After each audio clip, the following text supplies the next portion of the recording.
मेरी अगर जो शुरुआत आपके या इंट्रोडक्शन अगर आपके थ्रू हुई है आपके बारे में, वो एक सॉन्ग से हुई थी sir. Let me share you with that, and that song is चिरोदिनी।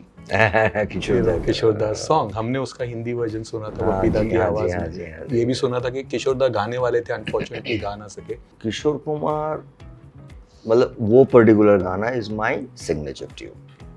आप अभी इंस्टाग्राम खोल लो, मैं इसका भी प्रमोशन में जा रहा हूँ। हाँ। पूरा ये सब हो जाने के बाद 4 लाइन मेरे को वो गाना गाना पड़ता है। वो सिग्नेचर ट्यून जैसे जैकी का है ना, वो हीरो का फ्लूट, ये मेरा सिग्नेचर। वो मैं कभी भी जाऊंगा ना, टन टन टन टन टन टन टन टन टन टन बजेगा। I am incomplete without that song and without that music. And till today it's around 35 years back picture हो गई।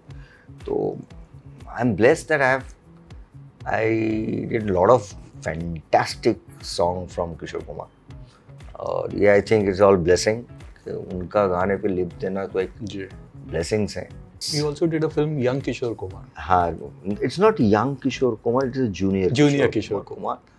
এত কাছে রয়েছো তুমি, আরো কাছে তোমাকে যে চাই, তুমি ছাড়া এমন আপন আমার যে আর কেহ নাই।